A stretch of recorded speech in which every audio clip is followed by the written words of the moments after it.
everybody, and welcome back to another part in my short little series of videos I'm doing in conjunction with my new friends over at Morningstar Engineering, talking about how we can use the MC6 in conjunction for now with our HX Stomp. I will talk about using it with the Helix in some future videos.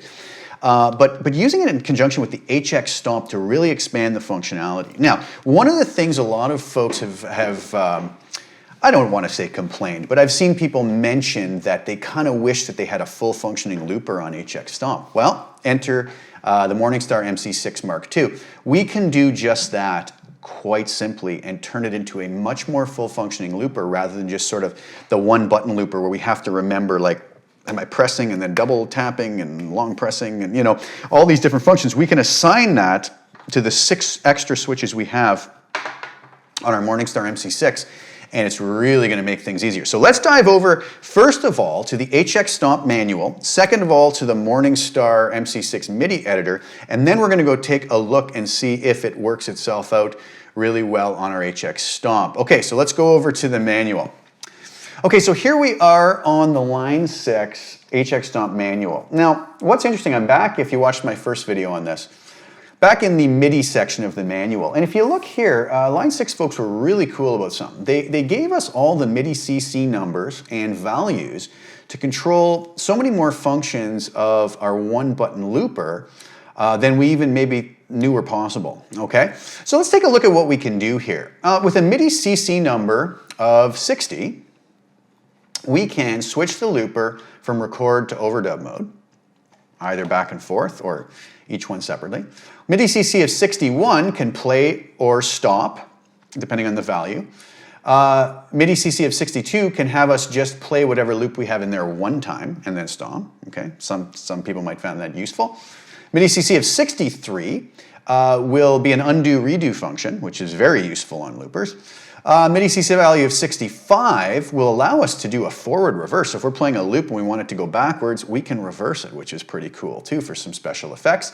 And a MIDI CC of 66 will allow us to do full and half speed on our looper. Very cool functionality. So how do we set our Morningstar Engineering pedal up to do these things? Well, it's very simple. So let's go over to our MIDI Editor. Hopefully this is coming out clear on the screen. It's a little small, but I'll see what I can do in post-processing.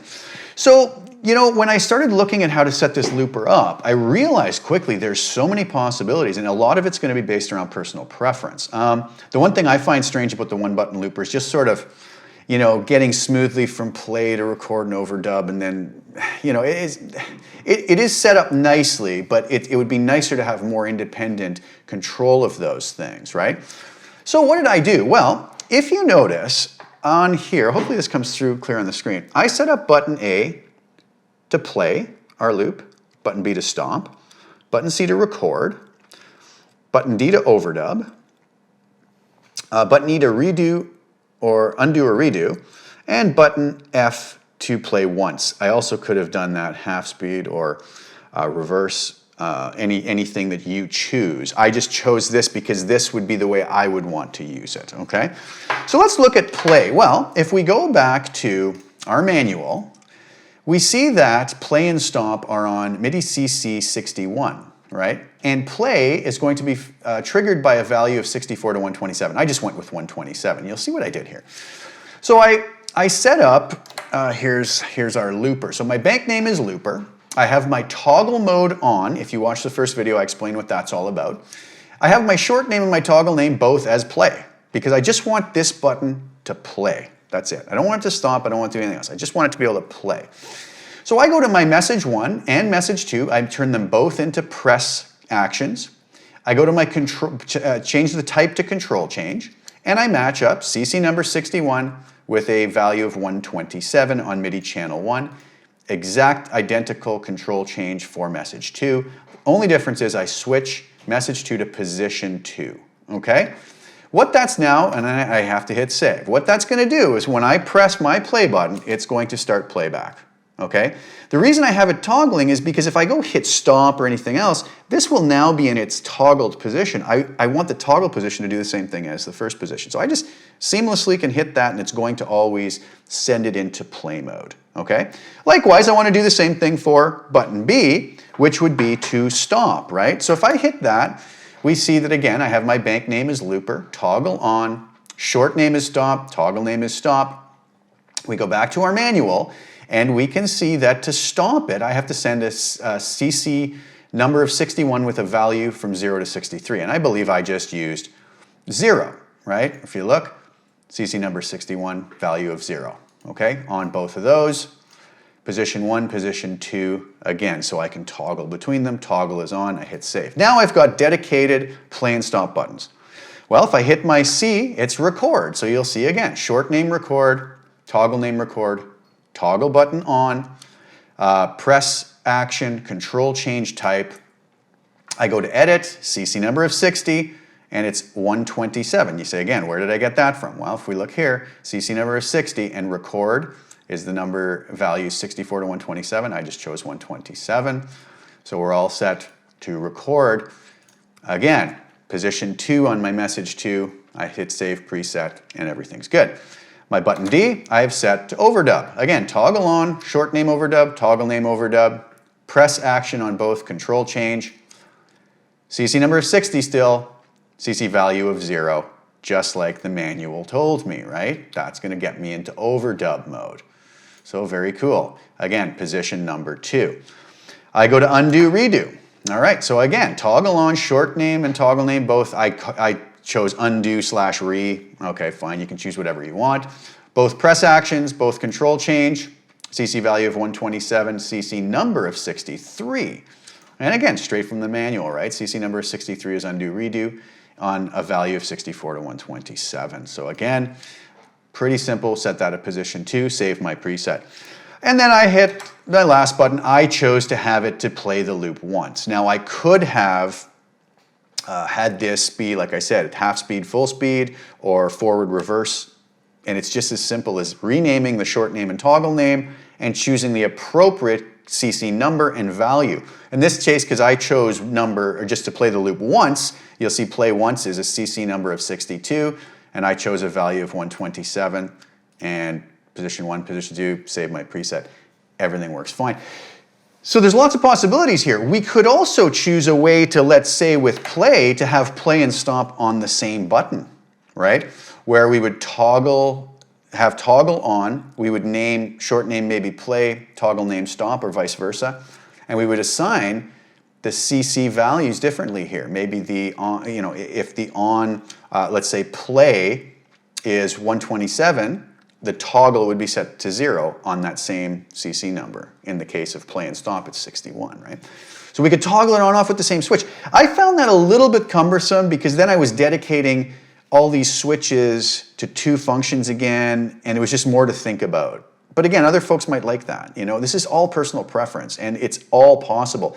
The Morningstar folks have really thought this out and made it so flexible. It is really, truly, as I mentioned in the other video, one of the most amazing MIDI controllers I've ever come across with the customizability of it, right? If that's a word. Let's take this and go over to HX Stomp and see if it's behaving as we want it to. All right, so here we are on a little preset I put together that has the one switch looper, like we've been talking about, and here's all the programming we just did on the computer for our MC6. We have our dedicated play, stop, record, overdub, undo, redo, and to play the loop once button. So we can also see over here if it's functioning properly by the color of our encoder ring. So what should happen here is if I hit record, this should turn red. So I just hit the button on my MC6 that goes into record mode, okay? And now it's recording a loop. I'm obviously not playing anything into it. I could then go and hit the button up here, D, which is overdub. Let me hit that, excuse my hand. And we notice that this turns more to an orange look to it, which tells us we're in overdub mode, right? At any point now, if I hit the play button, it goes green telling us that we're in play mode, right? If I go to the undo, you'll see on the screen here it says undo and redo, and it toggles between those, okay? And then I can also just hit my Stomp button, which shows the color goes back to what it should. Now, if I go back into record mode, it'll just erase what I did completely and go into a whole new loop that we might want to create. So we can see how cool this is. We've now taken the one switch looper that we thought we had minimal functionality in HX Stomp, but because the Line 6 folks have allowed us to access the individual CC numbers and values, we can turn it into a much more full functioning looper by using our Morningstar MC6. What a fabulous pedal, what a fabulous combination. All right, so what do you guys think? I know I didn't do any audio examples, but you can kind of see how with the color of the foot switch on the Stomp, it's doing what it's supposed to do. And what a great way to add full looper functionality, or much larger looper functionality, to our HX Stomp. So hopefully some of you guys found that useful, and hopefully that'll get you kind of looking into a Morningstar pedal. It's such a well-built pedal. It just seems like the perfect match for the HX Stomp. You know, they're both constructed really solid, make for a nice compact pedal board. So even if you don't have it on a pedal board, I mean, we can take each one, you know, and store them away in a tiny bag, right? And just set them up in no time with a simple MIDI cable. So really interesting stuff and super flexible. So the videos I'm doing here aren't designed to talk about all the possibilities, but just more get you thinking about how you can set it up and what some of the possibilities are, so maybe you can come up with some of your own ideas. Thanks so much for tuning in, guys. I really appreciate it, and I hope I was clear on that, and I really hope it helped some of you to maybe want to take a look at the MC6 from Morningstar. Great group of guys, great company, and an amazing product. Ciao for now. Thanks for tuning in. Take care. Bye-bye.